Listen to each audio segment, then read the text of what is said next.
मंच पे आज अगर आपने देखा होगा तो ये आधे बेल वाले आधे जेल वाले वहाँ पर खड़े हुए थे। सारे नेता एक मिल होइए मिलके मारे शेर। अच्छा, और जौने दिन ये लौट बघारा हो जाई हैं सब ढेर। केजरीवाल जो कहता था कि ये मेरी पार्टी आम आदमी पार्टी है, आज उसकी पार्टी पत्नीवादी परिवारवादी पार्टी आज हो गई।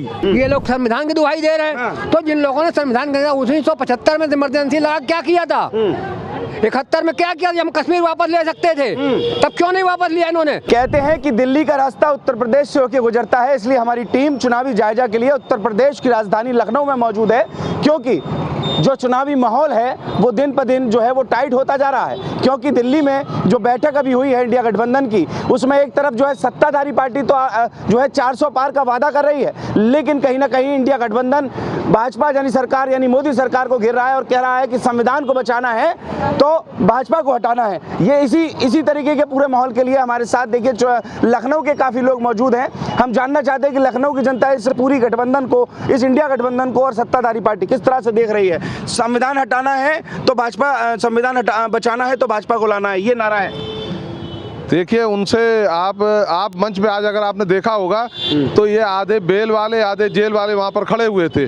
वो क्या संविधान को दुहाई दे रहे हैं, जिन्होंने इमरजेंसी लगाई होगी वो क्या दुहाई देंगे। सिर्फ ये इन लोगों का एक गठजोड़ है कि किसी तरीके से मोदी जी को दोबारा प्रधानमंत्री न बनने दें, देश को आगे न बढ़ने दें, अपने लूट मार के कार्यों को अंजाम देते रहे। मैं चुनौती देता हूँ ऐसे सभी नेताओं को जो इस तरह की बातें कहते हैं, मंच से कहते हैं, वो एक बात भी साबित करके दिखाएं। आज तक कहीं भी हमारे किसी भी नेता पे कोई दाग नहीं लगा है। ये सब मिलकर उन्हीं प्रोडक्टों को लॉन्च कर रहे हैं, खुद भ्रष्टाचार में डूबे हैं, परिवारवाद की बात करते हैं। ये क्या मोदी जी को हटाएंगे, क्या संविधान की दुहाई दे रहे हैं। कौन सा संविधान आदरणीय मोदी जी ने तोड़ा है या भाजपा सरकार ने तोड़ा है, बताएं तो। आ तो रहा मैदान में 400 कहते कहते उनके भी मुंह से निकलता है 400 के पार, क्योंकि ये जनता की आवाज है। ये सबके मुंह से निकलेगी, उनके भी मुंह से निकलेगी और आने वाले दिन में समझ में आ जाएगा।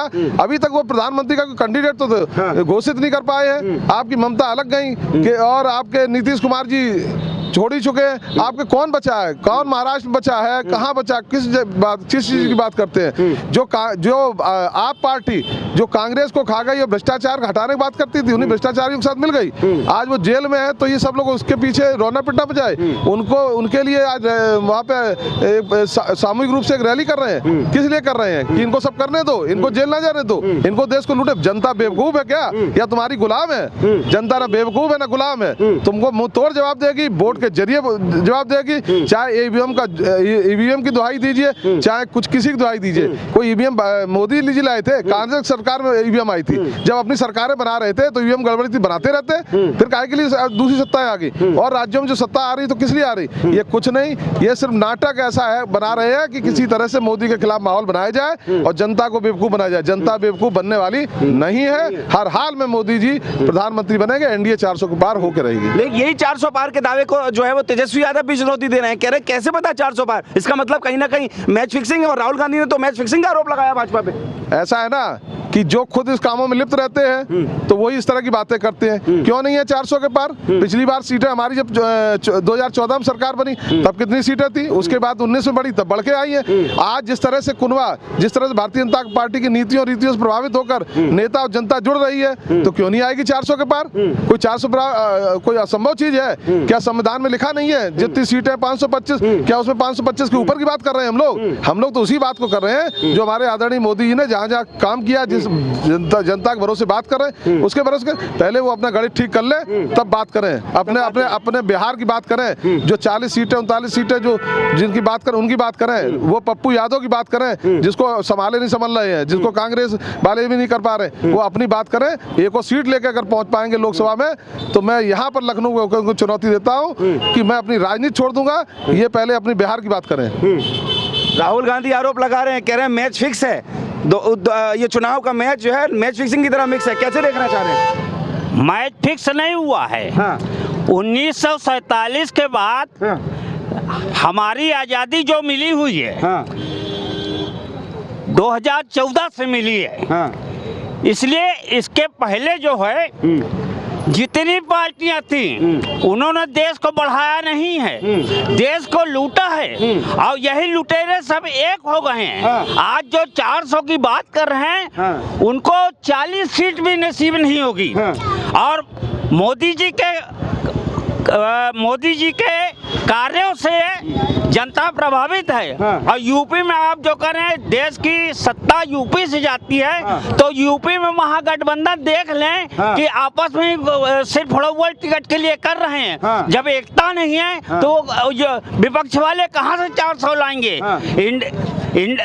मोदी जी ने इतना का विकास किया है, जन जन में रगों में लोगों को भरा हुआ है। तो मोदी जी ही इंडिया जो है वो 400 पार करेगी, एनडीए 400 पार करेगी, इंडिया 40 पे निपट जाएगी। नहीं तो लेकिन आरोप लग रहा है संविधान बचाना है तो मोदी जी को हटाना है, क्या ऐसी जरूरत आन पड़ गई है? संविधान नहीं, विपक्ष को अपना परिवार बचाना है। और मोदी जी जो हैं उन्होंने ऐसा कार्य किया है कि वो उनसे जनता प्रभावित है।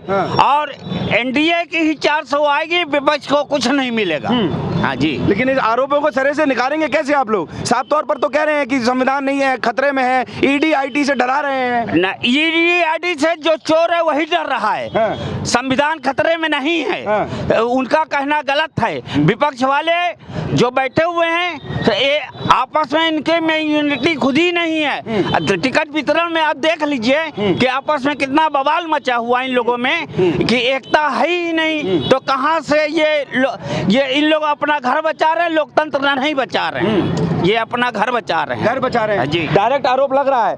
अब इंडिया गठबंधन की बैठक में जो है वो हुंकार भरी गई है दिल्ली से, कह रहे हैं कि इस बार देश को बचाना है तो मोदी जी को हटाना है। कैसे देख रहे हैं आप?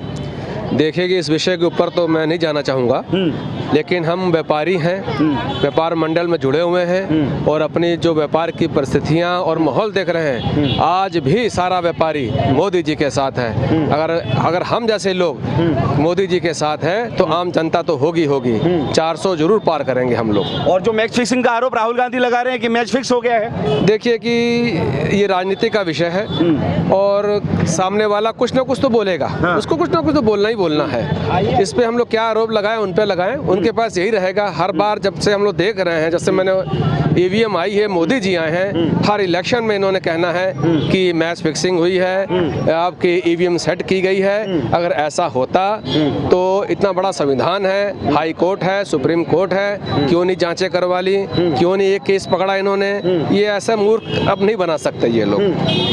जनता देख रही है, हम लोग सब देख रहे हैं। इतना आसान होता तो आज लोकतंत्र है इस देश के अंदर, छोटी छोटी चीजें सामने आ जाती हैं। क्या ये ईवीएम के केस को पकड़ नहीं पाए? एक भी केस सार्वजनिक नहीं कर पाए। पर एक नेता नहीं, सारे विपक्षी नेता डायरेक्ट आरोप लगा रहे हैं कि ईवीएम में गड़बड़ी है। देखिए ये तो जैसे देखते हैं कि हर बारी जो बजट आता है, जो सत्ता पक्ष वाला कहता है बहुत अच्छा है, विपक्ष कहता है खराब है। ये तो चलता रहेगा आपका, चलता रहेगा, ये चलता रहेगा आपका। जनता किस तरफ? मोदी जी के साथ है। 400 पार करके दिखाना है हम लोगों ने, 400 पार करके दिखाना है। जी हाँ, जी हाँ। आरोप लग रहा है ईडी, सीबीआई, आईटी से डरा रहे हैं जो है मोदी सरकार और सत्ता पक्ष के लोग। कैसे देख रहे हैं आप? ये सब भ्रम फैलाया जा रहा है और मोदी जी से डायनामिक नेता इस दुनिया में, भारत में नहीं दुनिया में कहीं नहीं मिलेगा। उनके लिए हम लोग 400 नहीं 500, जैसे भैया ने, कौशलेन भैया ने कहा 500 पार कर देंगे। लेकिन विपक्ष की जो 30-40 सीटें हैं, उन विपक्ष भी मजबूत होना चाहिए। तो 30-40 नहीं 50 सीटें आनी चाहिए। क्योंकि पार्लियामेंट में जब जाएं तो वहाँ भी कोई नाम ले कि भाई राहुल गांधी हैं। इस चुनाव के बाद आप देख लेंगे कि राहुल गांधी की पोजीशन कितनी और नीचे जाएगी। यहाँ कोई राहुल गांधी और उसका चुनाव नहीं हो रहा। यहाँ न्याय और ईडी जो आप बोल रहे हैं ना, ईडी क्या है? ईडी की पावर किसने दी? जब 2019 ने अमेंडमेंट किया तब ईडी की पावर हुई। ईडी को पहले अरेस्ट करने की पावर नहीं थी। अब जब अमेंडमेंट हुआ उसके बाद ईडी अरेस्ट कर सकती, सीबीआई पीछे हो गई। ईडी क्यों आगे आ रही है? क्योंकि उसके पास पावर है, पहले पावर नहीं थी। और उसी पावर से तो डराने की कोशिश कर रहे हैं, वो कह तो रहे हैं विपक्ष वाले। पहले जो 2014-2013 नेशनल हेराल्ड वाला मामला हुआ था, उसमें बेल आउट है राहुल गांधी। तब ये पावर होती तो बेल आउट नहीं होते, जेल के बाहर नहीं आ जाते, तभी ये समाप्त हो जाते। अभी भी मौका है उनके पास कि सही से और हर तरीके से विपक्ष साफ सुथरी राजनीति करे, ये नहीं कि जाति धर्म और जनेऊ वाली राजनीति करे। ये हमारा कहना है और मोदी जी का भी यही कहना है कि सबका साथ, सबका विकास, सबका विश्वास, यही कहना है। पर आप लोग जनता हैं, आप अलग बात कर रहे हैं और आप ही के लिए वो परेशान होकर रैलियां निकाल रहे हैं, आप ही के लिए परेशान होकर वो स्पष्ट तौर पर आज इंडिया गठबंधन की रैली दिल्ली में हुई है, कह रहे हैं कि जनता बहुत परेशान है, आहत है जनता।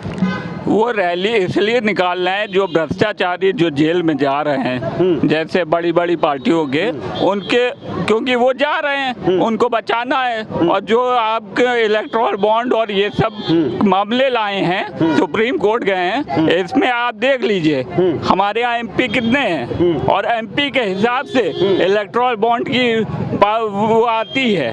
आप देख लीजिए, अगर जितनी सीटें हैं उससे कम हमारे यहाँ चंदा आया है। यही राहुल गांधी, कांग्रेस, आरजेडी और ये महाराष्ट्र की पार्टी विपक्ष वाली एनसीपी, इनके पास कितना चंदा आया है आप गणित लगा लीजिए। अगर भाजपा से ज्यादा चंदा आया एमपी के मामले में, आप नकार दीजिए। मेरा ये कहना है कि चंदा उनके पास ज्यादा आ रहा है, लेकिन हम लोग पावर में हैं, तो हम लोग को जनता को ये लोग विपक्ष लोग मिसगाइड कर रहे हैं। मिसगाइड कर रहे हैं बस। क्या नाम है चाचा आपका? हनुमान दास तिवारी। कैसे देख रहे हैं तिवारी जी, माहौल जो है गर्माता जा रहा है दिन पर दिन, चुनाव जैसे नजदीक आ रहा है, गठबंधन भी हुंकार भर रहा है। ठीक है, बिल्कुल सही बात है। और गठबंधन अपने यहाँ काम कर रहा है, हमारे प्रधानमंत्री अपना काम कर रहे हैं। जो जनता, प्रधानमंत्री तो काम ही नहीं कर रहे हैं ना, मुख्यमंत्री, ये सभी लोग विपक्ष वाले यही कह रहे हैं। किसी के कहने से थोड़ी हो जाएगा, विपक्ष कहने से थोड़ी हो जाएगा प्रधानमंत्री काम नहीं कर रहे हैं। अगर भारत के प्रधानमंत्री काम नहीं किए होते तो दोबारा उनको आने की जो लालसा है या जो जनता यहाँ की उबाल मार रही है कि भारत के प्रधानमंत्री नरेंद्र मोदी जी ही होंगे, तो निश्चित ही नरेंद्र मोदी जी भारत के प्रधानमंत्री होंगे। मैं आपको एक चीज बताना चाहता हूँ, एक कुत्ता बहुत बीमार हो गया, इतना बीमार हो गया कि मरणासन हो गया। लोगों ने कहा, बिरादरी वाले ने कहा, भाई दवा तो कर लिया, तुम दुआ भी तो कर लो। वो चली शंकराचार्य के मठ पे पहुंची, वहां से दौड़ कर भगा दी गई। उसके बाद इमाम साहब के बाड़े पे गई, वहां उससे उसकी दुर्दशा हुई। उसके बाद उसने चाहा कि इमाम साहब से, क्रिश्चियन धर्म वाले बहुत अच्छे हैं, वहां गए। लौटने के बाद जब वो कुत्ता करा रहा था वहां पे, तो उसने पूछा कि भाई क्या कहिए थे, क्या हुआ? कल चुप, तुम्हें बोलने की जरूरत नहीं। कहन भाई ऐसा क्या हो गया कि मैं तो मरणासन हूँ, मेरे साथ ये व्यवहार कर रही हो? कहन तुमने ऐसा कोई दरवाजा नहीं छोड़ा है जहाँ तुमने टांग उठा करके मुँहता नहीं, तो तुमको शरण कहाँ मिलेगा? तो जो विपक्ष वाले हैं उनको कोई शरण नहीं मिल रहा, कोई रहने का कोई स्थान नहीं मिल रहा है। लिहाजा भारत का प्रधानमंत्री नरेंद्र मोदी होगा और उसको कोई रोक नहीं सकता। ये विपक्ष वाले सब इकट्ठा हो रहे हैं और केवल अपनी डफली बजा रहे हैं। और ठीक जिस दिन मतगणना हुई 4 या 5 तारीख को हो रही है, इनके सारे को दफन हो जाएंगे, उसी कफन को उड़ाकर इनको भेज दिया जाएगा। भारत का प्रधानमंत्री नरेंद्र मोदी जी जिंदाबाद। जिंदाबाद आप तो कर दिए तिवारी जी, नेतागिरी वाला माहौल आप बना दिए हैं, लेकिन स्पष्ट तौर पर कह रहा है विपक्ष कि डराने की कोशिश, जो है पैसा देकर सरकार गिरा रहे हैं, तो इस तरीके के आरोप भी तो लग रहे हैं। जनता कैसे देख रही है? आरोप लगाने के बाद मैंने आपको कहानी बता दी। उस कहानी के अगर आप जाएंगे तो आपको सत्यता नजर आ जाएगी। सब अपने अपने कागज डफली बजा रहे हैं ना, किसमें कितनी ताकत है ये मत वोट होने दीजिए, आपको पता लग जाएगा। आप हम तो ये निवेदन करेंगे, भाई कसरत निवेदन करेंगे, जिस दिन सरकार बनेगी आप साधारण मंत्री थे, फिर आकर के भारत के प्रधानमंत्री नरेंद्र मोदी को बना करके आप उसी तरह जाइएगा। नमस्कार। जनता भेज रही है, बिल्कुल 100%। सीबीआई से डरा रहे हैं, ईडी से डरा रहे हैं और पैसा देके सरकार गिरा रहे हैं, ये सब आरोप लग रहा है, कैसे देख रहे हैं? इसके पहले कांग्रेस की सरकार थी, क्या उस समय ईडी ने काम नहीं किया? क्या उस समय सीबीआई ने काम नहीं किया? जो उस समय काम किए थे उसको तो बोलते नहीं है। अब जब उनको पावर मिल गई है, सीबीआई को पावर मिल गई है, जब ईडी को पावर मिल गई है बिल्कुल निस्वार्थ भाव से काम करने के लिए, तो अपना काम कर रही है। अब भाई चक्कर ये है कि जो आदमी विपक्ष में है वो हमेशा विपक्ष की बात करेगा, उसको कोई मतलब ही नहीं कोई। इस समय मोदी जी के आने के बाद में जो यहाँ की पब्लिक जो परेशान थी पहले, या जो जिसका विकास हुआ था, इस समय आप जाके कहीं भी देख लीजिए, पूरे हिंदुस्तान में देखिए, रोडों का जाल बन गया गया है, कितनी ट्रेनें चल गई हैं, कितनी, हमारे लखनऊ की बात आप कर रहे हैं, लखनऊ में जाके वो टर्मिनल 3 देख लीजिए आप, इतना सुंदर बनाया गया है कि उसका कोई जवाब नहीं है। हमारा गोमती नगर रेलवे स्टेशन है, उसका डेवलपमेंट इस तरीके से हुआ है कि बिल्कुल एयरपोर्ट की तरह से लगता है। तो ये सब विकास कहाँ से हुआ है, किसने किया है? मोदी जी ने किया है। तो मोदी जी तो इस बार 400 के पार आने ही आने हैं। और इन तमाम आरोपों को कैसे खारिज करेंगे? आरोप तो अब आप हैं, आप पूछ रहे हैं, हम विपक्ष में हैं, तो हम आप पे आरोप लगाएंगे कि आप गलत बात पूछ रहे हैं। तो अब आरोप लगाना तो उनके मन की बात है, वो तो लगाते रहेंगे, लेकिन जब रिजल्ट आएगा तब पता लगेगा कि आरोप गलत है कि सही है। पर जनता तो त्राई त्राई कर रही है, ऐसा कहना है विपक्ष? नहीं, उनको उनके कहने से क्या होता है? आप जनता में आए हैं ना, आप जनता के बीच में हैं, जनता से पूछ रहे हैं। किसी जनता ने कहा कि त्राई त्राई कर रही है? नहीं ना कर रही है, तो फिर पर वही कारण तो समझना है, उनको जनता की चिंता है, जनता मोदी जी को चुन रही है। नहीं, तो उनको जनता की चिंता है, तो ये जनता की चिंता उनको क्यों है?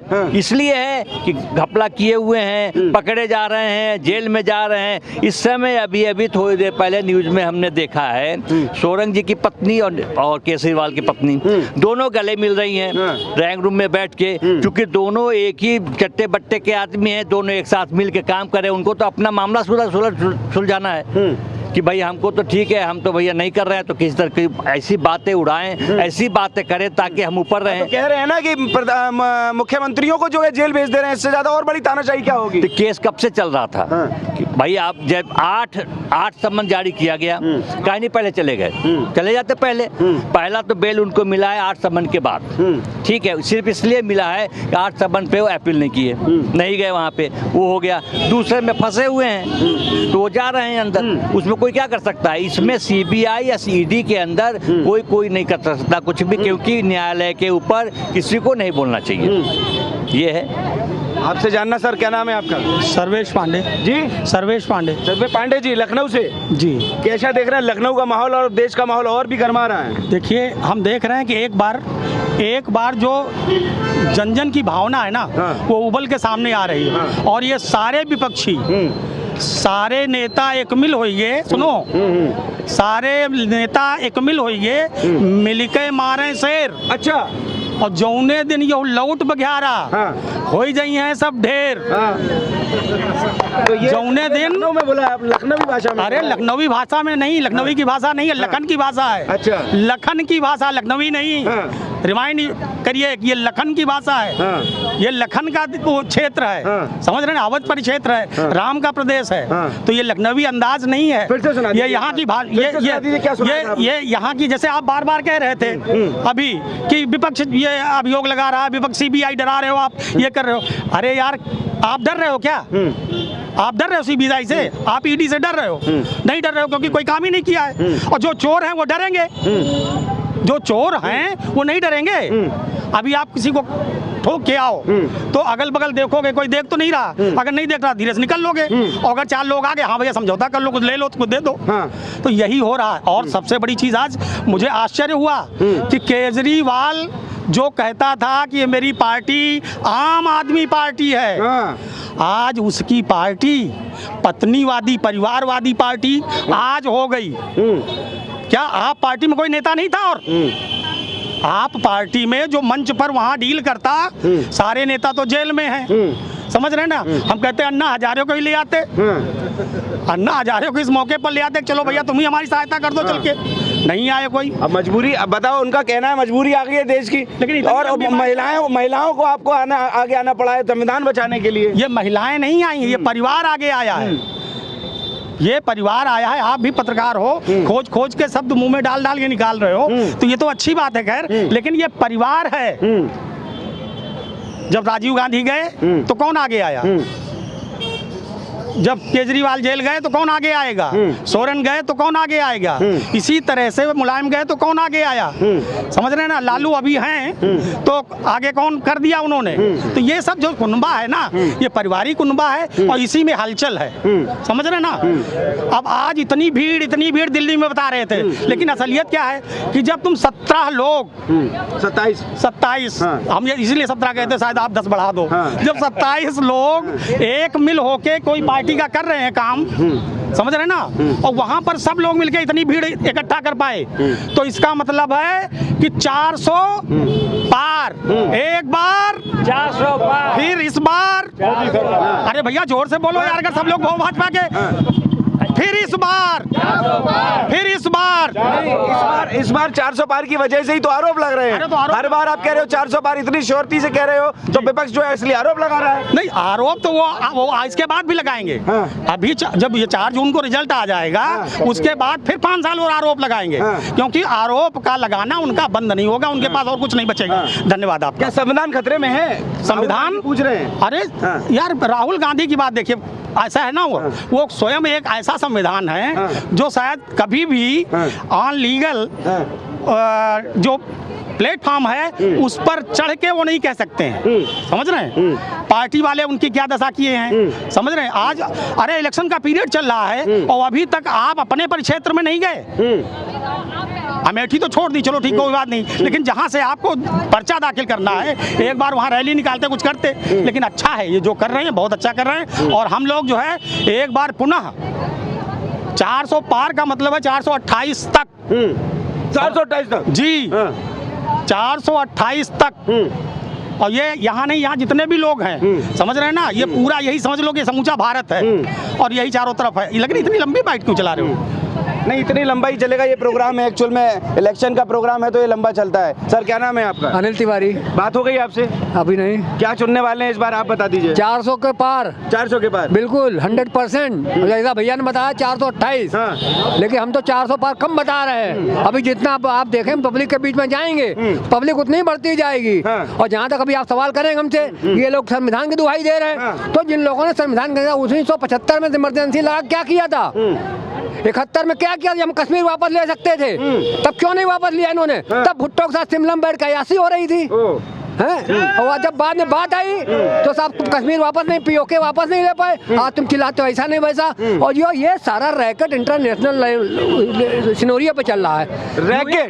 रैकेट बिल्कुल चल रहा है साहब। सोरोस क्या है, जॉर्ज फोर्ड फाउंडेशन क्या है, ये सब इन लोगों की मदद कर रहे हैं इन लोगों की, कि भारत में कोई स्थिर सरकार ना होने पावे, मजबूत सरकार ना आने पावे, मजबूर सरकार आवे, जो कि पहले 10 साल रहे। अब वो मजबूत सरकार रहेगी। और ये आरोप प्रत्यारोप तो हमेशा लगता है, अगर आरोप नहीं लगाएंगे तो हम मजबूत कैसे होंगे, हम खड़े कैसे होंगे? तो भाई हम दुगनी ताकत है, फिर खड़े होते हैं। और फिर 400 अगली बार जब मिलेंगे तो हम 500 का नारा देंगे। और ये संविधान हटाओ की जो संविधान बचाओ की जो बात चल रही है, अरे भाई संविधान किसने खराब किया? अरे आज हम अगर हम संविधान के विरुद्ध होते तो सारे लोग इमरजेंसी के अंदर कर दिए जाते। संविधान की हत्या तो 1975 में हुई। हम तो आज संविधान बचा रहे हैं। अब जो लोग फ्रॉड किए हैं, जो लोग गलत काम किए, उनको तो अंदर करना ही पड़ेगा ना, कि नहीं करेंगे? मौजूदा मुख्यमंत्री को, चुने हुए मुख्यमंत्री को जेल में डाल दे रहे हैं, सरकार के दे रहे हैं। अरे भाई मुख्यमंत्री कोई भगवान तो होता नहीं है, वो भी एक इंसान है, उसके अंदर कोई कमी है, उनके ज्यादा कमी थी इसलिए उनको गड़बड़ी हो गई। कमी तो है उनमें, तभी तो कोई गड़बड़ी। ईडी कोई ऐसा काम नहीं करे। अच्छा ईडी के ऊपर अदालत है, आप तो फट जो है लोअर कोर्ट में ना जाकर सीधे सुप्रीम कोर्ट भागते हो कि वहाँ हमारी सुनवाई हो जाएगी। वहाँ भी न्याय नहीं मिल रहा है। क्यों? कि भाई तुम गलत काम किए हो तो कोर्ट जो है अपने सबूत के आधार पर, प्रमाणों के आधार पर, तथ्यों के आधार पर आपकी बात सुनेगी और आप फैसला देगी। उसमें मोदी जी क्या करें? मोदी जी का एक नारा, जनता का एक नारा। आज जनता सुख से घूम रही है, खाना खा रही है, सबके घर में बिजली है, सबके घर में पानी है, और क्या चाहिए जनता को? रोटी कपड़ा और मकान। अरे ये तो महंगाई जब मनोज कुमारी पिक्चर आई थी, रोटी कपड़ा और मकान, तब महंगाई थी। आज तो कुछ है ही नहीं, कोई गाना नहीं बना रहा, कोई फिल्म नहीं बना रहा। उस जमाने में बनाया गया था, तब महंगाई नहीं थी। तब तो पूरे हिंदुस्तान में फिल्म चली थी, वो रोटी मार गई महंगाई। तब कहाँ थे ये लोग? आज याद आ रहा है। अरे भाई ये तो सोचने की बात है कि आज मौजूदा सरकार जो कर रही, मैं तो कहता हूँ ये सन 47 तक चले ऐसे ही, ताकि मतलब आने वाले भारत का भविष्य सारे यूएन में, सारे विश्व में जो परचम, अभी तो आप 4 ट्रिलियन डॉलर पहुँचे हैं, और जबकि मतलब हमारा टारगेट 10 साल का था, हमने अभी 4 आ गए हैं। और हो सकता है इलेक्शन के बाद जस्ट 1 साल के अंदर आप सुनेंगे कि हम 5 ट्रिलियन डॉलर पे पहुँच गए। अच्छा, बिल्कुल 100%। आपकी नजरों में तरक्की कर रहा है? अरे आपको तरक्की हमको दिख रही तो आपको नहीं दिख रही? जनता को दिख रही, सबको दिख रही है। आप बताइए विपक्ष को काहे नहीं दिख रही है? विपक्ष को काहे नहीं दिख रही? भाई ऐसा है ना कि अब जो कुछ लोगों को ब्लाइंडनेस की बीमारी होती है, मोतियाबिंद, जिसको आप मोतियाबिंद कह सकते हैं, उनको नतौंधी होती है तो उनको कुछ नहीं, उनको धुंधला ही दिखाई देता है, उनको अच्छे काम कभी नहीं दिखेंगे। अब जैसे अगर धृतराष्ट्र को दिखता होता तो इतना बड़ा महाभारत न होता। वही महाभारत वाली कहानी है। लखनऊ की जनता प्रधानमंत्री बना के भेज रही है दोबारा से। अरे बना के बन चुके हैं वो, it has been declared, no doubt any, declared, बिल्कुल 100%। चुनाव तो होने दीजिए। अरे 4 जून तो, अरे चुनाव तो हो चुका, बस खाली मैदान में कुनूरा चल रहा है सब। ये मैदान में तो सबको व्यक्ति कौन मजबूत कैंडिडेट बताइए आप? लखनऊ के अंदर ही बता दीजिए, या पूरे यूपी में बता दीजिए, या पूरे हिंदुस्तान में बता दीजिए, कोई मजबूत कैंडिडेट सब ठीक छोड़, जिसको टिकट दिया था वो कहता हम इलेक्शन नहीं लड़ेंगे, कोई कह रहा हम नहीं लड़ेंगे, कोई राज्यसभा जा रहा, कोई विधानसभा, ऐसी तरीके से होता है। अरे कोई मजबूत कैंडिडेट, एक जमाना था कि एक इंदिरा गांधी के खिलाफ राजनारायण लड़े थे तो उनके अंदर मजबूती थी। आज मोदी के खिलाफ लड़के दिखा दो, एक पिद्दी भर का नेता ले आए तुम, जिसको मालूम है कि हम हारना ही हारना है, क्या करें? मतलब दोबारा से भेज रहे हैं, तिबारा से भेज रहे हैं आप, दोबारा नहीं तिबारा से। ये लखनऊ की जनता के बीच हम लोग मौजूद, लगातार हम लोगों आप लोगों को लोकसभा चुनाव की कवरेज और इस बार इंडिया गठबंधन की बैठक पर क्या आम जनता की राय है ये भी दिखाया। आप देख रहे हैं द न्यूज़पेपर, मैं हूं राहुल शर्मा और कैमरे के पीछे आदित्य।